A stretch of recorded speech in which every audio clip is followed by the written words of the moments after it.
Hello दोस्तों, cardiology practice में सबसे कॉमन सवालों में से एक जो लोग हमसे पूछते हैं कि मेरी नली में 50, 60, 70% का या 80% का जो भी ब्लॉकेज है, क्या डाइट, एक्सरसाइज या दवाओं के माध्यम से वो वापस कम हो जाएगा या 10-20%, 50% से नीचे आ जाएगा। ये काफ़ी कॉमनली लोग हमसे पूछते हैं। आज हम जानने का प्रयास करेंगे आज की दवाइयाँ या आज की जो पद्धतियाँ अवेलेबल है वो कितनी हद तक सक्सेसफुल है हमारे एग्जिस्टिंग ब्लॉकेजेस को कम करने में, और क्या हम सिग्निफिकेंट रिग्रेशन या ब्लॉकेज में कमी डॉक्यूमेंट कर सकते हैं या नहीं, ये समझने का प्रयास करेंगे ताकि लोगों को समझ में आए कि प्रैक्टिकल कॉन्सेप्ट क्या है, रियलिटी क्या है और फ्यूचर में वो अपने ब्लॉकेजेस से क्या एक्सपेक्ट कर सकते हैं दवाइयों के माध्यम से, ये समझने का प्रयास करेंगे। टॉपिक पर जाने से पहले जो लोग हमारे चैनल पर नए हैं उन्हें रिक्वेस्ट करूँगा कि चैनल को सब्सक्राइब करें। हमारे चैनल का पर्पज़ है लोगों को हेल्दी बनाना और इस मिशन में आप हमारे सहभागी बन सकते हैं चैनल को सब्सक्राइब करके। चैनल का सर्वे हमें बताता है कि चैनल में अब तक हमारे 80 to 85% जो ऑडियंस है वो चैनल को देखती ज़रूर है लेकिन सब्सक्राइब नहीं करती। आपका एक छोटा सा स्टेप चैनल को प्रमोट करने में और दूसरे लोगों तक उसको पहुंचाने में काफ़ी मददगार हो सकता है, इसलिए हमारे इस प्रयास को सार्थक बनाइए। ये 2 सेकंड का स्टेप हमारे लिए बहुत ज़्यादा मतलब रखता है, इसलिए सिर्फ 2-4 सेकंड लगा के हमारे चैनल को सब्सक्राइब करिए, वीडियोस को लाइक करिए। टॉपिक के दौरान कुछ इंटरेस्टिंग साइंटिफिक फैक्ट्स, कुछ प्रैक्टिकल यूटिलिटी की बातें, कुछ साइंटिफिक फैक्ट्स और स्टडीज़, हमारी ओपीडी की कुछ इंटरेस्टिंग बातें, ये आपको बताऊंगा, इसलिए बने रहिए हमारे साथ एंड तक। ज़्यादातर स्टडीज़ अभी तक यही शो कर पाई है कि अगर किसी नली में ब्लॉकेज अगर एक बार डेवलप हो गया तो आप उसको कितना भी मेहनत कर लीजिए उसको पूरी तरह से सिग्निफिकेंट रिग्रेशन नहीं कर सकते। Journal of American college of cardiology में 2018 में एक आर्टिकल पब्लिश हुआ था जहां पे बताया गया था कि कोलेस्ट्रॉल रिड्यूसिंग ड्रग्स, खासकर जो सबसे कॉमन दवाइयाँ स्टैटिन दी जाती है, वो कोलेस्ट्रॉल के ब्लॉकेज को ज़्यादातर स्टेबलाइज ही करती हैं, उसको बढ़ने से कुछ हद तक रोक सकती है लेकिन उसको पूरी तरह से रिग्रेस या नॉर्मलाइज नहीं कर सकती हैं।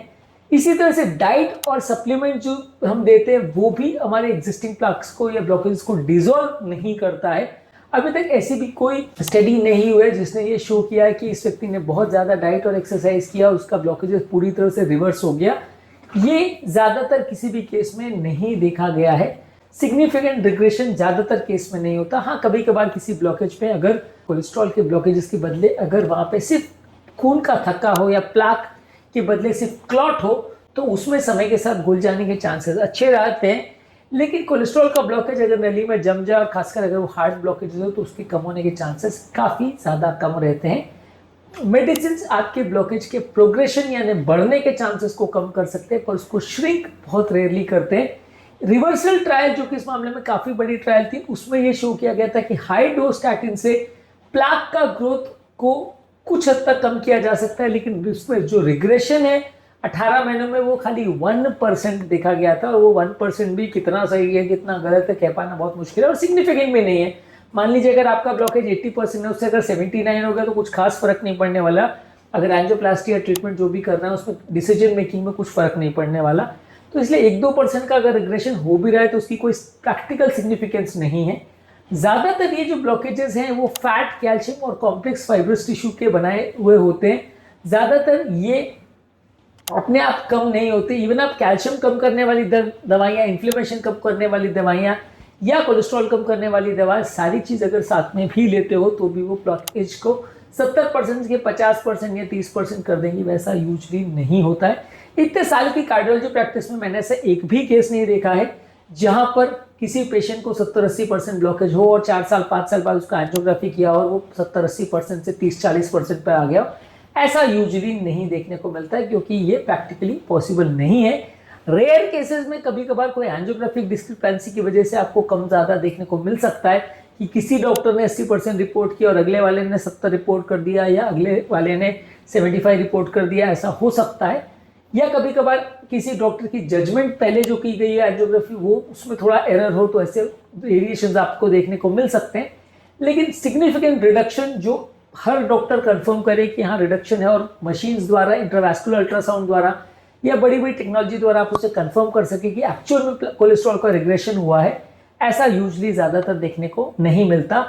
एक्सीलेंट लाइफस्टाइल कंट्रोल और सारी चीज़ें करने के बाद भी खाली माइनर रिग्रेशन एस्ट्रॉयड ट्रायल में डॉक्यूमेंट किया गया था। इंटेंसिव स्टैटिन और सारी चीज़ें करने के बावजूद भी बहुत ज़्यादा बढ़ने के चांसेस को कम किया जा सकता है लेकिन उसको पूरी तरह से ख़त्म या कम नहीं किया जा सकता। हमारे पास एक पेशेंट आए थे जिनको 90% ब्लॉकेज था, हार्ट अटैक उनको हो चुका था।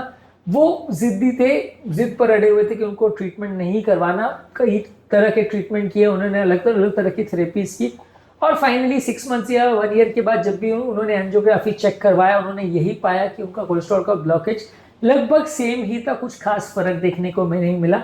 हमारे पास इस तरह की एक नहीं कई पेशेंट्स आते हैं जो अलग अलग तरह की थेरेपीज कराते हैं। कोई ईसीपी थेरेपी, कोई कीलेशन थेरेपी, कोई इधर उधर की क्वैकरी जैसी थेरेपी करवाते हैं, अलग अलग काढ़े लेते हैं, लौकी का जूस पीते हैं, और 6 महीने साल भर के बाद वो अपना एंजियोग्राफी टेस्ट कराते हैं। आज तक इनमें से किसी भी एक केस में भी हमको कोलेस्ट्रॉल के ब्लॉकेजेस कम होते नहीं दिखे हैं।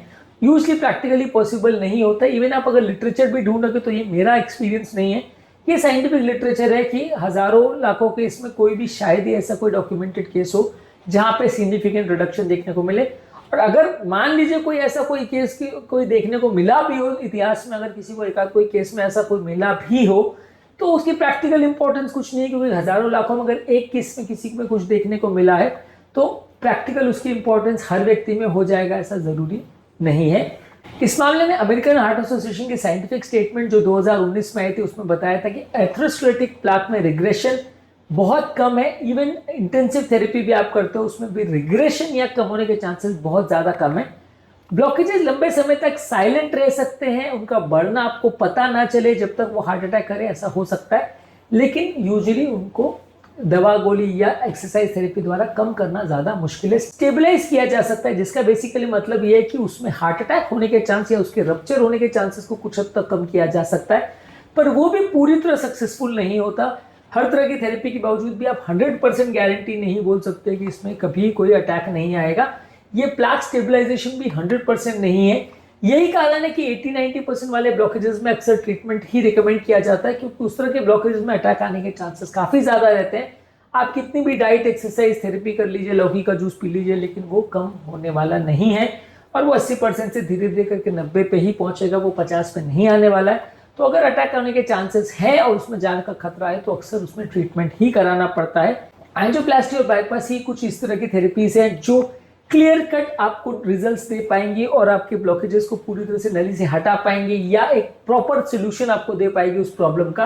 अदरवाइज बाकी कोई भी थेरेपी जो आप करते हो वो सिग्निफिकेंट आपको बेनिफिट नहीं दे पाएगी। और ज़्यादातर अगर आप कोई और तरह का थेरेपी करते हो, जैसे बलून कर रहे हो, लेजर कर रहे हो, या कुछ और थेरेपी कर रहे हो एंजियोप्लास्टी द्वारा, तो वो भी एक एंजियोप्लास्टी का तरीका ही है बेसिकली, लेकिन वो अपने आप में कोई ऐसी थेरेपी नहीं है जिसमें आप प्रॉपर थेरेपी से बच सकते हो और डाइट और एक्सरसाइज या दवाओं के माध्यम से अपने ब्लॉकेजेस को कम कर सकते हो बिना किसी अग्रेसिव थेरेपी के। ज़्यादातर सॉफ्ट प्लैक्स अगर किसी व्यक्ति को, तो उसमें हार्ट अटैक होने का चांस ज़्यादा होता है। हार्ड कैल्सिफाइड प्लैक्स में कंपैरेटिवली हार्ट अटैक होने का चांस ज़्यादा रहता है। ब्लॉकेजेस की स्पीड से बढ़ेंगे वो आपके कोलेस्ट्रॉल पर, आपकी जेनेटिक टेंडेंसी पर, आपके बॉडी के इन्फ्लेमेशन पर और बहुत सारे फैक्टर्स पर डिपेंड करता है। तो यदि आपने दवाओं के माध्यम से सिर्फ कोलेस्ट्रॉल को भी अगर कंट्रोल कर लिया तो वो भी गारंटी नहीं करता है कि ब्लॉकेजेस नहीं बढ़ेंगे। ज़्यादातर अगर किसी व्यक्ति को ऐसी कोई स्टडी या ऐसे कोई व्यक्ति मिसलीड करता है कि आप ऐसा करो और आपका ब्लॉकेज कम हो जाएगा, तो आपको उसको क्वेश्चन करना चाहिए, और यदि कोई थेरेपी आपको ऑफर कर भी रहा है तो उसको रीचेक करना चाहिए कि 6 महीने या साल भर की थेरेपी में एक्चुअल में कोई रिग्रेशन हुआ भी है या नहीं। कई बार इस तरह की थेरेपी में लोग आपको बेवकूफ़ बनाने के लिए बोल देते हैं कि रिग्रेशन हो गया या कम हो गया, लेकिन एक्चुअल में आप मल्टीपल जगह अपनी एंजियोग्राफी अगर चेक कराते हो तो पाते हो कि जो भी क्लेम्स किए गए थे वो ज़्यादातर झूठे थे और ज़्यादातर उसमें कुछ सिग्निफिकेंट फ़र्क नहीं हो पाया है। और यही सच्चाई है जिसको आपको एक्सेप्ट करना पड़ेगा कि एक्चुअल में रिवर्सल नहीं होता। अगर ब्लॉकेज बना है उससे पहले आप उसको प्रिवेंशन पर चले जाओगे तो उसके बनने और बिगड़ने के चांसेस कम हो सकते हैं, लेकिन एक बार अगर वो बन गया तो उसके कम होने के चांसेस काफ़ी कम है। ये टॉपिक को डिस्कस करने का पर्पस बेसिकली ये था कि आपकी एक्सपेक्टेशन रियलिस्टिक हो, आप कुछ भी किसी के कही सुनी बातों पर विश्वास ना करके गलत चक्करों में ना पड़े, ताकि ओवरऑल आप सही समय पर सही डिसीजन और सही थेरेपी करवा सके, गलत चक्करों में अपना टाइम, पैसा और अपनी ज़िंदगी बर्बाद ना करें। उम्मीद करूँगा कि आज के टॉपिक में कुछ नई बातें जानने को मिली होगी। जो लोग हमारे चैनल पर नए हैं उन्हें रिक्वेस्ट करूँगा कि चैनल को सब्सक्राइब करें।